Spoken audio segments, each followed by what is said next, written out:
Hey there, and welcome to the Total Potential Podcast. I'm Cole, and I'm here today with Carlos Cooper. He writes under the name CG Cooper, and I'm so excited to have him here today. He is a USA Today best-selling and Amazon best-selling author. Written like almost 20 novels. Actually getting closer to 40 now. Oh my gosh! Sorry, Yeah. in your bio it had a Oh different no, it's all number. good. It's all good. Yeah, we forget to update that bio sometimes. It's all good. Yeah.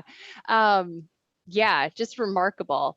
But the reason I'm so excited is number one, the types of stories that Carlos writes are really fascinating. And I think sort of like the story behind the story of that is really interesting to me. And I've had the privilege of watching for like 20 years the journey that Carlos has been on. And watched him take some big risks and really follow his passion and his dreams. And I think there's just like so much insight and inspiration that we can all take from that. And so that's why I'm so excited to have you here today, Carlos. Well, thank you very much for having me. And like I said before, please ask me anything that you're curious about. Yay, awesome. Okay, so before we dive into like how this career for you has transpired and what it's allowed for you and what it's become, give us a little bit of like the backstory. Like how did you grow up? What were some of the formative events that happened that kind of led you to where you ended up going on this path? What does the history of Carlos Cooper look like? Sure. So I grew up in a Navy family. My dad was a naval officer, so we moved every 2 years. So that was my childhood, was moving everywhere. I was always the new kid. I always tell people the hardest part about moving to a new school is choosing, especially later on when you're older, is choosing where to sit in during lunch, right? Because in class they give you assigned seating, but at lunch they don't give you that. So you have to figure out where to sit. And 9 times out of 10, the first person you sit next to at lunch in that first day is who you're going to be friends with. It's really weird how that happens. So I grew up kind of all over the world, was born in California, lived in Japan, Rhode Island, both coasts, all over the place. And I was the oldest of four boys. So I was the responsible one, the smart one, the one that didn't really have to try in school. And then I went to college, and I went to the University of Virginia, and first time in my life I found freedom. Mm, And I also kind of saw through everything. I was like, I'm never going to use any of this stuff in my life. And interesting. my favorite class in college was actually with a TA, and it was public speaking. And I hated public speaking back then. It was just not one of my things that I enjoyed. But what I recognized at that point was that that was probably the most practical thing I ever learned. And it wasn't Mm, like I finished that class and I was, some Socrates that went up in front of people, but it gave me a glimpse into a new world that now I do much more of. Now I talk to a lot of people, I get up in front of crowds, and it's always a little nerve wracking. You do it. If you're not nervous before you go in front of a crowd, there's something probably yeah. wrong with you. Yeah. But yeah, so I finished school. I almost didn't finish school. I love to tell the story that I needed an extra summer. I almost failed out. I was given extra time. I was very lucky that I had some people looking out for me. My parents were actually in Italy at the time, and so I was in school. My first year at school, they moved to Italy, and they were gone.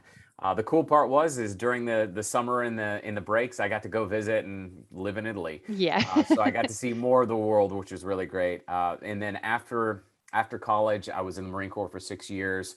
I was an infantry officer, married my wife Katie, who know very well. And one thing led to another. I got out of the Marine Corps. I was in commercial real estate. I kind of liked what I was doing, but I always knew I wanted to be an entrepreneur. I didn't have my Mm, first real job until I was in college. I always mowed lawns. I washed cars. I did stuff for cash when I was younger. So when I first had a job, so I didn't do great my first year of college because of that newfound freedom. So during that first summer, I had three jobs. And so in the morning, I would work at Subway. Then in the afternoon, I would go work at the grocery store in the produce department. And then on my off days, I would go clean windows and wash cars and all that sort of thing. So again, it was working hard, and then I started waiting tables, and that opened up a whole new world, right? Like I still think that everybody should wait tables because it teaches you so much about human nature. And it tells you a lot when you take somebody out and they don't they're not very nice to wait staff. Anyway, Yeah. that's all to say that by the time I got out of the Marine Corps and I started looking at things, nothing really seemed to fit. I wanted something that was business minded. I wanted to run my own show. In the Marine Corps, I love my time in the Marine Corps. It was the best schooling I ever went through. But I realized I don't like having a boss. I don't like having, Mm, having to ask for permission. That's not really my style. So, fast forward, I started a property management company that did pretty well, but I was not happy. I think I was pretty close to a nervous breakdown. I was lucky enough to sell that company really just to pay off the debt that we had in it and ask my wife for some time. I had written a book. It was my very first book. It was then called Back to War. Now we've renamed it Core Justice after the series. And I started learning about how to publish on your own. Back then we call it self-publishing. Now we prefer indie publishing. It just sounds a little bit more a little professional. cooler. Yeah. So I said, give me 6 months. Let me figure out what I want to be when I grow up. And during that time, I mean, I dove in. I wrote 2 more books during that time. So I had 3 books by that time and all in the same series. And I really dove into how the business of self-publishing worked. I mean, I would stay up till 3 or 4 in the morning reading, Joe Conrath and just everything that he was like kind of one of the first guys that was talking about how to self-publish and how to market and how to do all those things. Back then, there wasn't much. It was him and maybe a couple other guys. Hugh Howey was another one. Well, now you have unlimited resources. Anybody can figure it out. Back then I was still figuring out how to make the interior of a novel in a Word document. And that was, I can't tell you, that was not fun because there were all these little tricks, right? Now we have programs that we just drag the document into, and then it spits out this beautiful thing. So I Yeah. really had to learn everything. I had to learn not only how to format my books, but how to get them edited. I had to find editors. I had to do all these things, but it was all right up my alley. So I had dabbled in a lot of things over the years, building websites and all, but it all kind of came together when I got into the publishing world because I had to build my own mailing list. I had to build my Mm, own website. I had to build all these funnels. I had to do all these things. So to me, it was just natural. It was just, okay, what's the problem? Let's go solve it. And I wasn't perfect every time. And I messed up a lot and I overpaid for certain things and wasted money on other things. But, where it really started to be magical was I started to connect with other authors mm, and they started to help me. It wasn't like they came to my house and showed me what to do. It was hey, I really appreciate what you're doing. It looks like you're doing great. Could you give me a couple tips on, what's been working for you? And, they became relationships. Robert Crane, who writes under Robert J. Crane, is one of my best friends in the business. And he lives in Nashville now. And he wrote a blog post that changed my career and changed my life. And because of that, I mean, I read that article, that blog post like 3 times a day. And I reached out to him just to say thanks, like, mm. thank you so much for writing this. This is what's happened. This is how it's changed my business, blah, blah, blah. Well, we end up meeting. He lived in Minnesota at the time. Oh my And I took gosh. him out to dinner and we just became friends. And, and I remember asking him after the fact, I'm like, why did you even help me? He goes, a lot of people ask for help, but very few people take what I tell them and actually do something with it. Mm. And now I've found that that's the truth. Like I have so many people that come to me and go, oh, well, I've been thinking about writing a book. And I'm like, what do I do next? We'll sit down and write the book. Well, but how do you do marketing and this? And I'm like, don't worry about that. Like, Yeah. go write the book, right? Yeah. So I've learned a lot over the years, and I'm by no means an expert. Like, if anybody says they're an expert in anything, I'm kind of like, whatever, dude. Yeah. But it's been a fun ride, and now it's evolving into something else where I'm able to help other authors and hopefully help other people get to different levels. And now, hopefully we're going to get into some movies and television Oh, and fun. other kinds of Wow. things. So yeah, that's, in a whatever 7-minute nutshell, that's been my professional life. Yeah. I mean, a lot of questions, but the first thing that comes to mind is as you describe, like, kind of your growing up years and being the oldest of 4 boys and sort of that, like, just inherent responsibility and the one who does the right thing and all of that stuff. Um, did that ever clash with this? like entrepreneurial spirit to, really do something outside of the box? You know, I think in the beginning, because I was reserved, I was pretty shy growing up. Again, I was a responsible one. When my dad left to go overseas or to be on ship for 6 or 7 months, when he would leave, he would say, "You're the man of the house now." So to me, Mhm. that told me I can't get in trouble. I can't take risks. I can't do those things.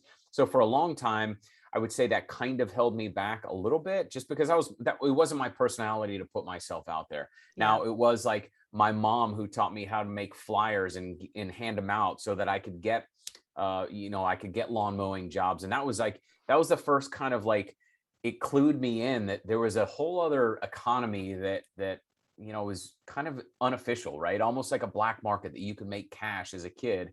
And that was pretty cool. And I wouldn't say I put my all into it. There were weeks Yeah. where I didn't want to go mow the lawn or anything like that. But I think it was that example. And I've come to find that on my mom's side of the family, there was a lot of that. My Wow. grandfather was Mexican. He had 11 kids, and so he worked a lot. When he wasn't working on a farm or doing construction, he was playing in a band. He played like every instrument known to man, and come to find out, he used to compose music as well. So he had a man of many. He was a man of many talents, super eclectic, and I feel like that's kind of what my history has been as well. Is Mm. I'm not just one thing. I've been able to experience a lot of things. But back to your question, I think when I got to college, and actually a little bit before that, my parents got into a an MLM company. Back then it was Amway, and I signed up with them. And think what you want about that. What it showed me, I got to go to these conventions and be around adults. I was 17, 18 years old. I was the youngest one by far, and I was learning what it meant to work hard, to persevere, to be motivated. We'd go to these rah-rah events, and I'd come out just like full of energy just to do something. At the time, I wasn't ready for it, just because my personality wasn't to that point yet. But it taught me that there was a whole other world out there, that motivational speakers that would get up on stage, and anything they said, I wanted to just absorb it all. Yeah. So for me, that was that. And then finding out that college wasn't really what I thought it was going to be. It Mm. wasn't. The social experience was fantastic, but I was craving to go do something else, Mm. to make a name for myself, to make money. And I didn't think I could do it in the traditional system. And I Yeah. still don't. I'm very much on the fringes of things. I want to make money doing things that people have never thought about. And Yeah. luckily, with the day and age that we're in now with technology, we can do that. Yeah, no doubt. Yeah, I love that there was already like, even though you were the, sort of responsible one, there were those elements where like just hit the ground and do the work. Like that example was already there. And that turns out you have like a lineage of creativity and expression, through the music and instrument. Like who knew, right? Like that really is probably like in your DNA and just waiting to come out. I mean, that's so cool. Yeah, it's crazy because what I'm doing now, I'm working more with musicians. And I just found out like 2 months ago that my grandfather used to write songs, Oh my and that's kind of gosh. one of my pipe dreams, is like one day I'll help people write songs. But music is very much tied into what I've done professionally as well. Yeah, that's so cool. I love that. The other question that came to mind when you were kind of talking about, the trajectory of how this all came to be for you was, um, I mean, you had like a young family when you, asked your wife for that break to just like take space. And I mean, not only does that take courage on your part, right, to say like, let's just do what we need to do to make this happen, but I gotta believe that takes like a lot of like trust and love and courage on her part to be like, yeah, do that thing. Like Oh yeah. what, how does that, I don't know a lot of people who have that kind of system together. Yeah, well, I would say that kind of patience. My wife, Katie, was super, super patient with me. And I think any other wife would have been like, go get a job. Go get a job, help me make money, help me support this family. But the deal we made was, I was a stay-at-home dad when I asked to do this. I said, we'll keep the kids home. I'll take care of them. I think they were going to preschool like part-time. We took them down to part-time instead of full-time just because we didn't have as much money coming in. Yeah. But it was, she supported us for a long time, for I would say a good 10 years. And as a guy, it's not like I'm very much, we share all tasks in our house. We always have. But as a man, like, you want to support the person that you're in love with, right? Like, you want to be able to contribute. And it was really hard for me not to be able to do that. Mm. But she had a lot of patience with me, and I know it wasn't always easy, because there were some times where it's like, I was frustrated, she was frustrated, but we somehow worked through it. And like you said, with it, especially with a young family, with a couple kids, and then you Yeah. add another one, and we've got 3 kids. And I don't know. I think it brought us closer together, just because we did everything together, right? Like, Mm. I wash the dishes, you wash the dishes, I changed diapers, everything's been collaborative in our relationship. There's really nothing where it's like, well, this is your job or this is not. Now, there's certain things that I'm better at, and there's certain things that she's better at. She's much better at planning travel events, right? Like, she's Sure. really good at that kind of thing. I don't love doing that. So we kind of parcel that out. But yeah, if I had not been married to Katie, I would probably be doing something else right now. In fact, I know pretty much 100% that would be the case. Isn't it so wild? My husband, John, and Andrew were just at this event in California, for dads and sons. And the it kept coming up over and over again. Like, you get to make one really important choice in your life, and that's who you're going to spend your life with. Like, pick the right person. And I Yeah. just think that's so true. And not that you always know what that's going to, evolve, but there are just some elements. Like, I'm sure but before Katie ever needed to be that, like, patient, supportive person for you, I'm sure you saw some of those elements. Were like, oh, we get to be a good team in lots of areas. And then, oh, by the way, I'm Yeah. also going to try this new thing. It's just, yeah, it's remarkable how that choice, it does make a lot of impact over time. Well, and it takes work, right? Like, Yeah. I think I had a very romantic view of what married life was supposed to be when I was a kid. And even probably through my 20s, I didn't understand, right? I was not a good communicator, because I was very, very much, I didn't want to fight. I didn't want Mm. to get in an argument. So what would that do? That would just push everything down, and then it would come out in a horrible way. Well, you've got to learn that you got to talk about these things. And I will say that with Katie, I brag that she's like, the A team when it comes to, our joke is like, if the apocalypse happened, like, I pick you first. Like, she's Yeah. very, very calm when it comes to emergencies. Like, she doesn't freak out. So it's great. Like, I think we temper each other well in that. She's showed me how to have fun, because I'm not as adventurous as she is. So it's like, she's pulled that out of me. And I hope that I've helped her with some things along the way. I'm sure I have. I Yeah, don't yeah, know. I don't know what to brag about. yeah. I'll let you ask her about that. But she's been a huge influence for me, professionally and personally. And if you're not on the same page, it's like, Yeah. I we have so many friends that have had so many problems just because they didn't talk, and they didn't have that hard conversation or the easy conversation. And then you let that stack up, and then it becomes something really not very good. Yeah, So, yeah. absolutely. Mhm. Yeah, it's been really fun, watching you two support one another. And I've gotten to be part of, some of the times when you are having fun together and really being adventurous and traveling. And it's really fun. You guys are a great couple. When you think about, like, how these first stories emerged for you, were you sort of like writing these in the background? Were there things like, how did the first, 1, 2 novels come to be, the stories themselves? Yeah, that's a great question. It's the one that I get probably the most, right? Where do the ideas come from? Where did the initial idea come from? Well, the initial idea, we were in Disney World. It was what, 2010, 2009. I can't remember what year it was. And I don't know, like, I tend to be very inspired by places. That's why I love to travel. I never know when something's going to hit me. Usually it's after the fact, but we had just gotten back from Disney World. We'd gotten back to the hotel, the condo that we were staying at down there. And Katie we had 2 kids at the time. They went to take a nap, and this idea had been in my head about this character and what had happened to him in the first scene. And so they went and took a nap, and I sat down on my laptop and I wrote more in 2 or 3 hours than I'd ever written in my life. Like it just kind of like bleh, just spilled out of me. Whoa. And what I've come to realize is that sometimes these ideas hit you, right? Like in and for me, they tend to be sometimes it's a big idea like that one, right? Like that was the genesis of this series that I'm now writing book 18 for, and I've written spin-offs and all that sort of thing. But it's because I chose to grab that idea and run with it.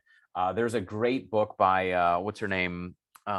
Eat, Pray, Love. It's Oh called yeah, Elizabeth Big, Gilbert. yeah, Elizabeth Gilbert. Yeah. Her book Big Magic, Big Love, Mm-hmm. Big Magic. Mm-hmm. It's fantastic. And it talks all about the ideas, right? That there's ideas floating around everywhere. And that if you don't grab that idea and run with it, that idea is going to float away and float to somebody else possibly. And they're going to grab it and they're going to do it.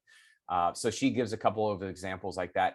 And I've seen that, but at the same time, I went through a period where I was worried that I was going to lose my ideas, Hmm. that they were going to, if I didn't write everything down, if I didn't grab my notebook and write it down, or my little index cards, that I wouldn't have ideas. Well, that was just me stressing out. What I've come to realize over much time and much experience is that the truly great ideas don't go away. Hmm. They stick in my head, and I'm thinking about them constantly. I'm dreaming about them. That's how I know I've got the good idea, Hmm. because I've given it some room to breathe. I have way more patience than I used to. I'm so fast to just, like I'm a very fast action guy, but I've also come to figure out that sometimes that can be bad, because I'll jump into something too quickly without thinking about at least, the 80% solution. And then I get into it. I'm like, oh, I don't like this. Like, Hmm. this is not right. Like if I start something, I want to finish it. So if I give that idea a little bit of room to breathe, but then when I know it's like, I've done enough meditation, or I've done enough praying, or I've done enough thinking about it, I'm like, this is not going away. It's time. And Yeah. then I got to jump into it. And that's usually over the course of a couple days. It's not a couple weeks, but once that hits, I know when to grab it now, because I've seen it enough times, Yeah. and Yeah. I don't ignore it. Whereas a lot of people either put it off, or they ignore it, or whatever. Everybody handles new ideas differently. Yeah. But it always makes me sad when somebody's talking about an idea for a book that they've been thinking about for 20 years. I'm like, if you've been Write that thinking about book. that idea, yeah, just sit down, man. Just I know. just go do it. I I don't get know. it. Yeah. Yeah. Well, I think that's something that's so fascinating about having watched what's happened for you unfold, because I do think there's something, call it fear, call it negativity, call it conditioning, like whatever it is, where we sort of lie to ourselves and believe, like, well, in this example, I'm not a writer, so I can't write this idea. Or, I'm not a real estate guy. I have no business buying that apartment that I've been watching for 10 years and would love to own. Or, like we have these things that we do, we see, we experience. But there is something in so many of us that says, like, don't do it. And that's why it's like, it just seems like you have said yes to like all of the right. Is that like a feeling you get inside of your body? Like, how do you know when it's like, oh yeah, I'm going to jump and I'm going to take that leap there? Y- you know, I think some of it goes back to the idea thing, that if it just won't go away, it's something that I know I have to at least go research and dig into, Mm, right? But I have gotten, as I've gotten older, I've gotten farther and farther past the fear, right? Like there's always some kind of fear, and nobody is without fear. If they are, they're probably a narcissist, or there's something else wrong with them. yes. But if you're afraid, that also tells me, like, if I'm uncomfortable, that tells me that there's something there. So I need to explore that. Where a lot of people get jammed up is they don't want to feel uncomfortable. And I've been Mhm. there too, right? Is I Yeah. don't want to feel uncomfortable. So I used to say no to a lot of things. Oh no, I don't want to be on that podcast because I could sound stupid. Now I just don't care. And I think that's part of it, is not caring. There's that, who is it, Mark Manson? I don't think I can say the title of the book here, but Yeah. Yeah. the Yeah. subtle art of not Yeah. giving an Yes. F. That is a fantastic book, It because is. when I first read it, I was like, oh my gosh, I've got a lot to work on, because I cared too much about what you think of me, what the Mhm. world would think of me. Like, and for us, if we put ourselves out in the public domain, if you care about what everybody thinks, you're going to get hammered down and you are never going to come back. Yeah. You almost have to put the blinders on and say, I'm doing this from a good place. And that's what I always try to tell myself is, if my heart's in it, and I've prayed about it and I've thought about it and I've asked those closest to me if this is the right thing, I need to just move forward and Mm. ignore the people, the naysayers, the people that are telling me that, oh, you shouldn't be doing that.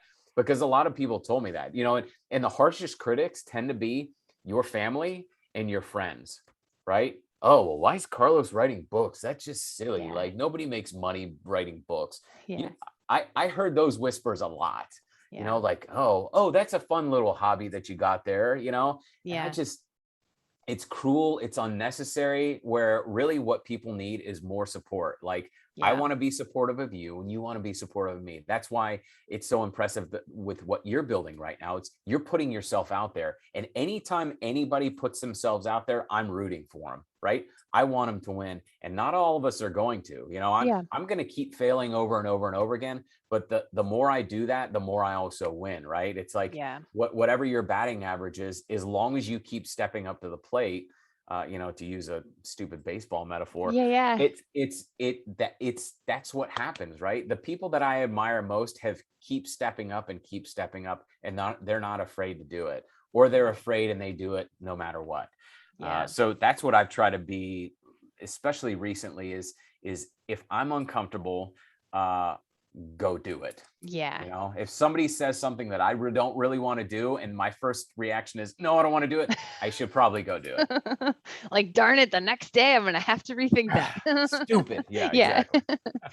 I also, like, from a yoga and other perspective, like, love how you're talking about what happens from the heart space, because our heads will lead us astray like in a real quick hurry. Yeah, But like that heart space, man, it really knows the direction that we're trying to go, and whether that's connected to passion or purpose, or like whatever that bigger thing is that's out there for anyone, like the heart is, you know really the in charge of getting us there. absolutely. I mean, I've had to learn that there's stuff going on in my brain that does not need to come out into the world. It just doesn't, because my brain is trying to tell me that, no, don't go do that, don't do that. Whereas if I listen to my heart, like you Yeah. said, it's much more genuine. It's coming from a true place, right? And that's why, I've taken mindfulness and meditation into my world, because I need to settle down. I tend to be a Mm. little manic sometimes, so I need that quiet time just to regroup and say, okay, where am I at? Am I centered? And it doesn't always work, Yeah. but things like yoga, things like going on walks. I mean, just going on a walk. Don't put your headphones in. Just go walk and be quiet, right? Yeah. Like, we need to get back to that. My dream is to, like, start a place where people can come. I want to go do a quiet weekend, right? Where you Yeah. can't talk, like, just be completely mute and see if I can do it. I think it'll be really hard, but I think there's something there. And like those Yeah. times where I'm quiet and to myself, that's where my heart comes out the most. And Yeah. that's the neat part. What are some of, because I often think of this, especially in realms of creativity, where we need like our not so logical part of our mind to work. We really need the ideas and the expression, and so many other aspects of the brain to kick in. What are some of your other like self-care practices that you feel like are really supportive of that creative process? Drink lots of water. Yes. I drink a gallon of water a day. Again, mindfulness, meditation. For my part, I pray. I try to just be with positive people. Hmm. I very much believe that saying that's like super popular now, you're a reflection of the 5 people you spend the most of your time with. It's absolutely true. I want to be with people that are better than me, Yeah. because it makes me better. It pulls me into a different realm of positivity and growth. The other stuff too is getting enough sleep. I did not understand how sleep was affecting me for a long, long time.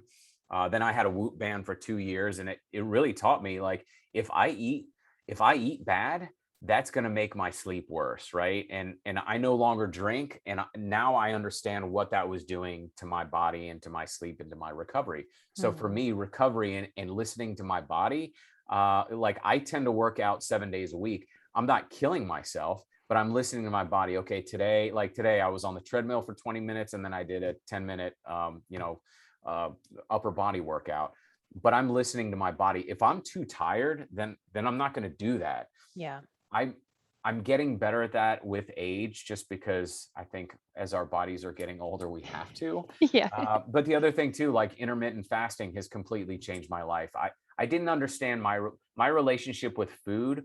Not that it was super unhealthy. I just didn't understand how to, going back to listening to your body, how a certain piece of food could make me feel awful, right? And I Yeah. do not eat perfect. But I know that if I go eat a full sandwich, it's going to make me want to go to sleep. And I don't want to do that, because with creativity, my mind's got to be running, right? My mind's got to be free to explore and think about new things.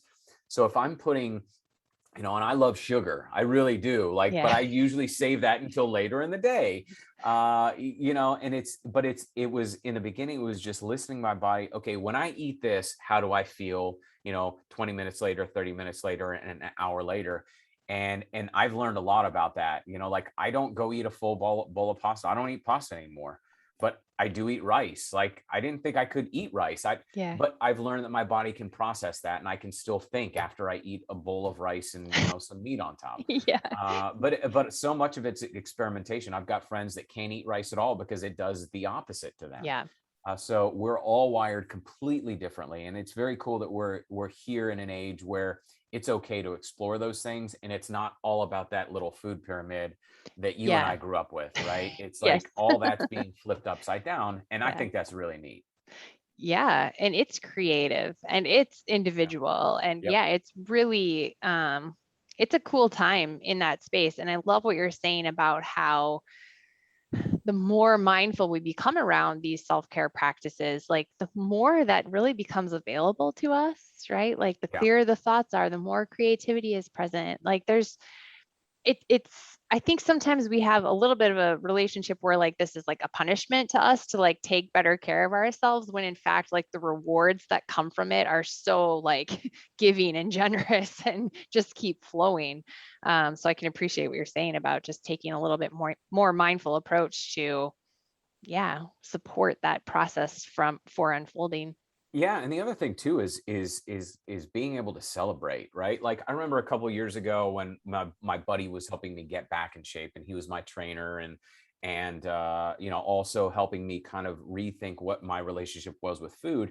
And I remember like 2 weeks in, and I lost like 5 pounds, and I was feeling good. And I called him, for my check-in, and he goes, "Oh, that's great, man. That's fantastic." He goes, "What did you eat for your cheat meal?" And I go, "Oh, I don't need to do that." He goes, "No, you need to do that for your mind and for your body." I was like, "Ugh, okay, fine." And the next week I did, right? And whatever, we went and had pizza, and I pigged out, and it was great for a minute, and then I felt kind of like crap afterwards. But he was right. It's like that reset, and I need that, because Yeah. I'm really bad at pausing and celebrating my wins and really enjoying the moment. So for me, doing those things reminds me that I got to stay grounded, right? I can't be Mm, running all the time. I have to stop, go eat some candy, enjoy it. You're not going to do the same thing tomorrow, but you can do it again next week if you want to, yeah, right? yeah. Like everything in moderation, I think, is kind of my mantra, is live life in moderation. I can't overdo anything. Yes. Because if I have an addictive mentality, and I will just grind something into stone, if I think I can, get every last bit of juice Yeah, out of yeah. it. It's Yeah. crazy. Yeah, well, it's a super common experience, I think, too. I'm so interested, Carlos, because, kind of in the context of coming from this heart space and like embracing creativity, this concept that you write stories where the human heart is in conflict with itself.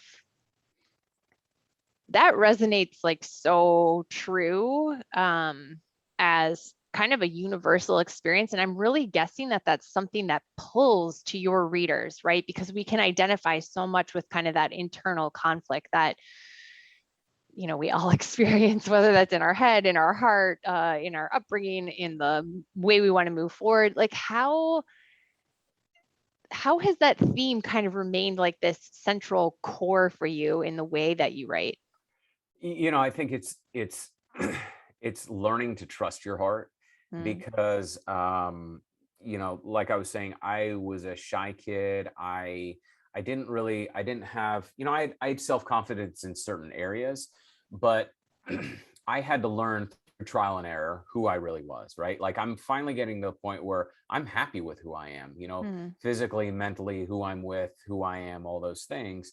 But until you get to a place where you are comfortable in your own skin, I don't think it's really, really hard to listen to your own heart, right? mm, Because your heart is part of who you are.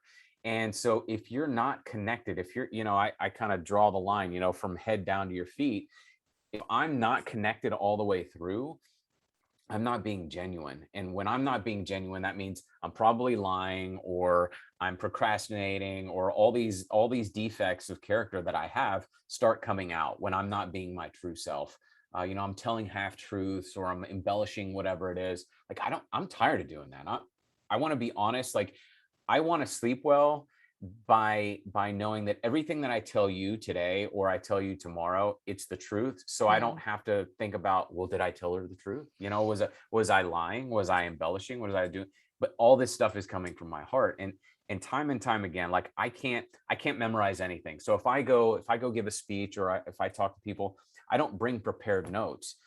Because for me, it's taking that moment before I stand up in front of people and saying, you know, I kind of ask the universe, ask, my higher power, hey, just give me the words, Mm, whatever you want me to relate it to this crowd, to this audience, to this person, tell me what that is. And mhm, to me, that's that power, that's that true love coming out of, me, coming through my heart. And the more I do that, the more like the solutions come to things that I had no idea how to deal with them before, like conflict with a friend, right? Like, well, before I used to maybe argue with somebody. Well, now maybe it's just sitting there and listening and nodding your head and going, you know what? I'm here if you need me. yeah. It's just such a more honest, genuine place, and taking my ego out of it. That's the other thing too, is once we learn to take our ego out of things, like what do I want to do? Walk away from this podcast and sound like a rock star? No, I'm actually hoping that one person takes one little thing and Yeah. runs with it, right? Yeah. Like that's way more doable than me thinking that I'm going to be a rock star afterwards. But again, that takes taking our ego out of the equation. And that's not easy, because I'm full of ego. We all are. We all Yes. want to look good. We Makes just us do. human. Yeah, yeah. Yeah. So you strip that ego away a little bit more, and that heart gets to shine like it's supposed to. Yeah. Yeah. I love that. When you think about kind of, this is going to be kind of two parts, but I'm really interested in both. When you think about what has become possible for you and your family because of really just like taking a leap and a risk and going towards something that's outside of the box, like what has become possible for you because of that? Um, I think I think understanding that there are no boundaries, there are no limits, right? The only limit is me and my mind, Yeah. really. I'm a huge, like, in fact, oh, I did not do this on purpose, I swear. I'm a huge Napoleon Hill fan, right? Yeah. Think and Grow Rich is like one of my Bibles. Another new one. It's so funny. I guess I brought these up here not on purpose, I swear. The other one, a new one in my life, is the Almanac of Naval Ravikant. Mm, It's very much in the same vein, but these books all are basically talking about there are no limits, right? The only limits are the ones that we put on ourselves. And I think having a certain level of success, but then also having a fair amount of failure, has allowed me to maybe make smarter choices sometimes, but then also know that I can take those risks, right? mm, That if I don't take risks, then I do limit myself. That's where the fear comes in for so many people too, is they're afraid that they're going to look stupid or they're going to fail. Well, guess what? if you're afraid you're going to fail, you might as well not even think about it, Yeah, right? because you are going to fail. Yeah, you absolutely are. So I think for me, the biggest thing is understanding that there really are no limits anymore. Yeah. And that's really cool. Like I'm walking right now into a new phase of my life where all of a sudden all the limits, whether it's personal, spiritual, physical, monetary, everything's getting boosted higher and higher, right? And Mm, that's just, I don't know, that's just a gift of life and perspective and experience. And you got to go through the hard times. And it's not like I have all easy days. That's not it right. at all. But you get through those harder days by knowing that there's something else out there, right? Like I always have to be reaching for something. I've got to be making new goals. I've got to be, I'm a dreamer, right? Like my Yeah. wife is like, man, what's next? I'm like, I Yeah. don't know, but I have faith that there's something else out there that I'm going to run after. Yeah. So for me, I have to be on that journey all the time. Like, I don't think I'll ever retire. I'll always be doing something. Yeah. We have this conversation in our house a lot because, I was a stay-at-home mom for like almost 10 years and am now coming back into like a working space. And my husband's like, I think I'm going to retire in like 5 years. And I'm like, retire? I'm like, I'm hoping to work when I'm like 95. You're going to be hanging out. You're going to have a lot of alone time if you're retiring in 5 years. But yeah, we laugh about that a lot. When you think about, because I mean, your kids have been along this journey with you. I mean, we got to talk about Katie and how that's evolved and supported your growth. But then, like, when you think about having shown your kids this way of being, like, what do you hope they take away from that? What do you hope you're setting up for them? Um, last year was super unique because I got to homeschool all three kids. So I got to see a different side of them and they got to see a different side of me. And we set up something, I'm very outside the box. Not very. I would just say that I like to challenge the status quo. So Yeah. I did all my homework. I read books, I learned about the educational system and we built something that was it was on them. I was not their teacher, I was more their guide. And through that we were able to interact and have, like, I don't talk to my kids like they're kids. I talk to them like they're an adult, right? Because I'm expecting them to be mature but also very fun and loving and all these things, so I've got to act that way myself. I Hmm. think what I really want them to if something were to happen to me tomorrow, I would just want them to remember me as someone that loved them no matter what, and that I never put limits on anything, right? Yeah. Like one of my sons, my middle son, he wants to be a gamer, and And he's he's a in, good gamer. yeah, he's in esports. He's 12 years old. He went to nationals. I didn't even know that was a thing I last didn't year, either. right? I had no idea.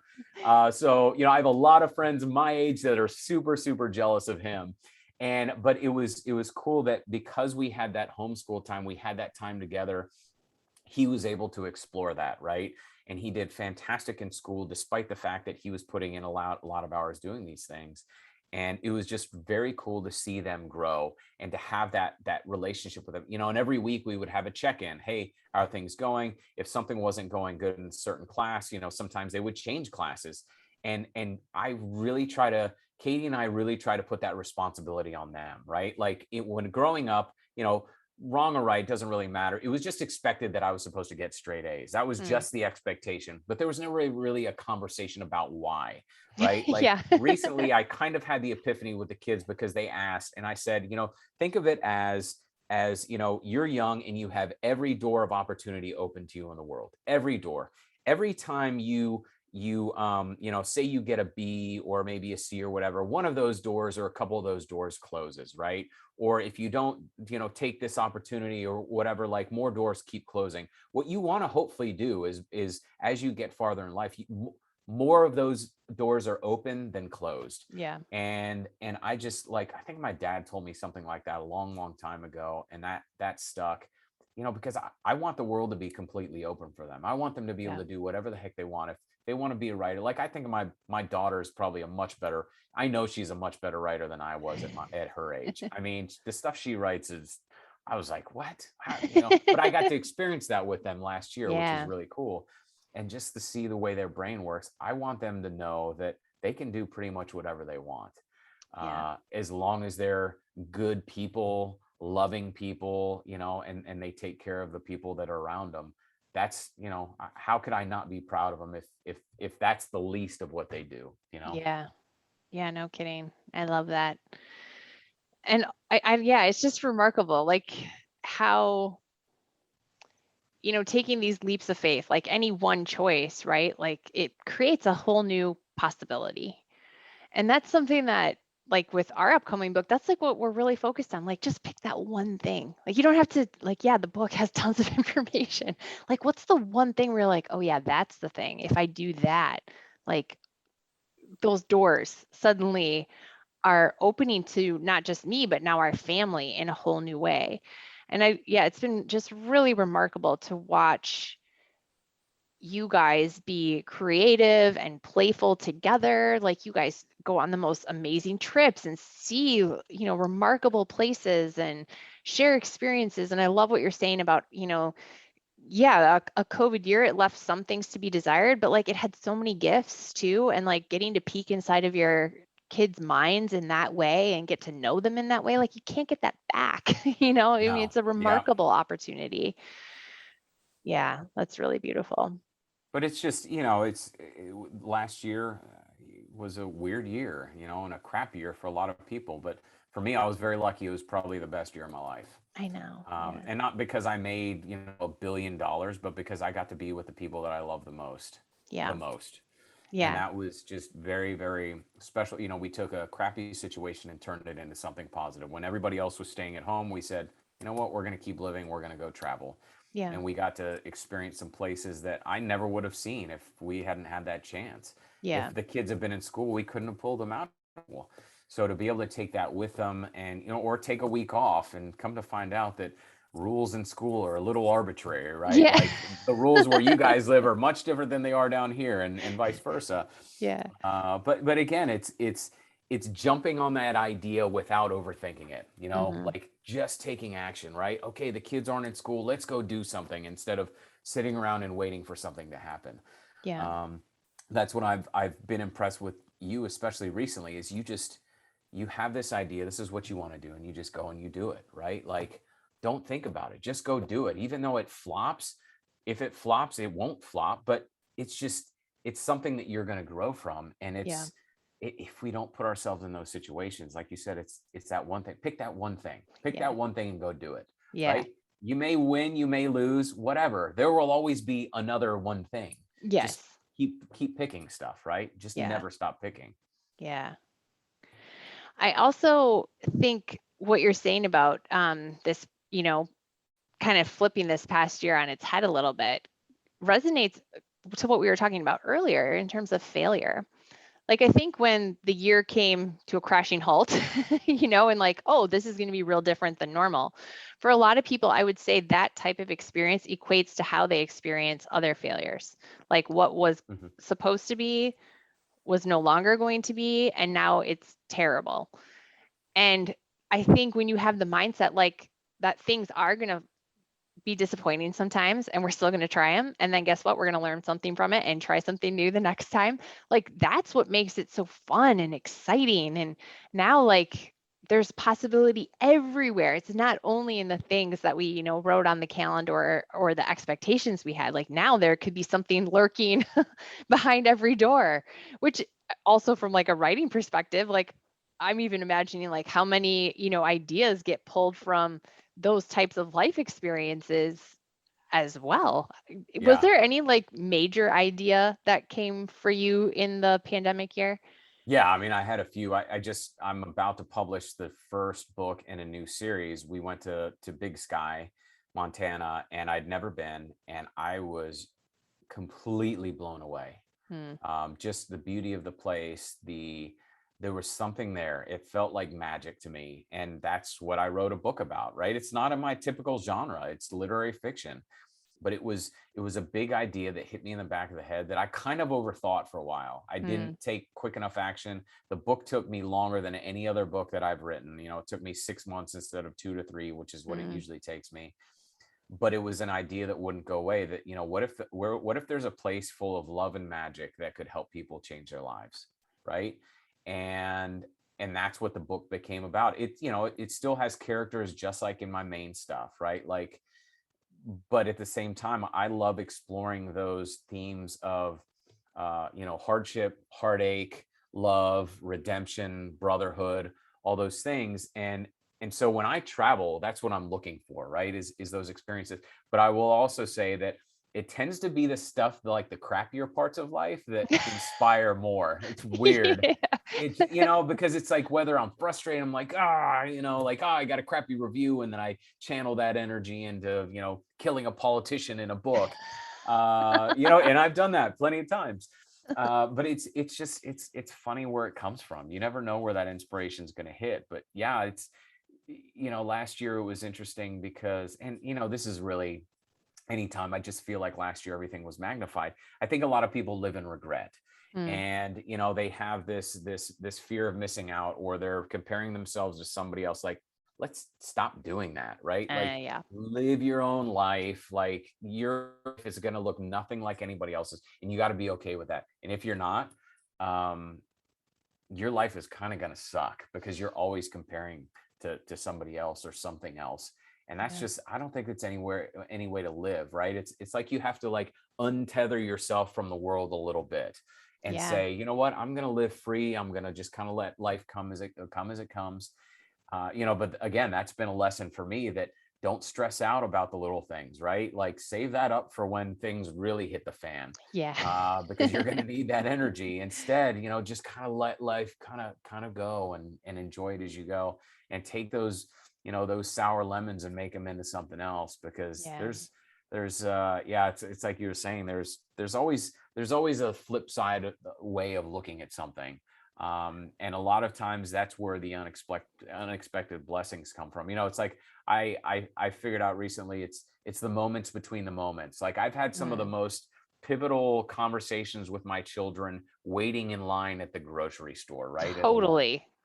It's like, why are we not focusing on those moments more? Instead, we're trying to build up, like, this perfect birthday party that everybody can see on social media, when really that means nothing, you know? We had such a funny conversation at our house a few weeks ago because we drove by the neighbors and they have one child and he's going to be an only child. And they had just gone to the nines for his birthday and it was lovely. I mean, they did such a nice job, but we're driving by and they have the bouncy house and there's balloons outside and all this stuff. And our, all three of our kids at once are like, Mom, have we ever had a birthday like that? And I'm like, no, no, you have not. And just so you know, you're never going to Yeah. either. I'm sorry. Like, I love you very much. I will not be posting pictures of balloons on Pinterest for your birthday. Nope, me neither. Not going to be happening. And God bless the people who love that, but I don't. So, Yeah, me neither. Me neither. I know. God bless them, because every once in a while I like going to one of those parties, but not usually. yeah. Oh, man. Well, when is the new book coming out? October 9th. Oh my So gosh, around the what is it? corner. Yeah, a couple weeks. It's in kind of final editing right now, and then we'll finalize that and get it out into the world and see what people think. And again, it's, here's another piece of fear. I don't know if people are going to like it. I just don't. I love the story, but I don't know. But I got to put it out there, because it's in my heart, and it's got to be out in the world, and people are going to tell me whether they do or they don't, and I've got to be cool with it either way. Yeah. Hopefully they do, and then I can write more of them in that series, but we'll see. Yeah. Oh, yeah, I can't wait to check it out, especially like knowing what the inspiration behind it is. That really like, oh, makes me even more excited. Where can people find you if they want to learn more about you? Sure. My website is cg-cooper.com. Again, cg-cooper.com, or just search CG Cooper on Amazon. That's where all my books are. Or on my website, there's links to everything as well. But those are the two easiest places to find me. Awesome. And we'll make sure to link that all in the show notes and whatnot as well. So, well, thank you so much, Carlos, for being here today and having this conversation. I appreciate taking a deep dive and I mean, this amazing career that you have had, but to kind of know some of the, backstory and how it allowed you to really have this trajectory and unfold in this way. It's just exciting to get to hear kind of what's the story behind the story, if you will. Well, thank you very much. I hope it's not the end of the road yet. So hopefully in a Yeah. couple years we can do the version number 2. Yeah, right. I love it. Thanks so much.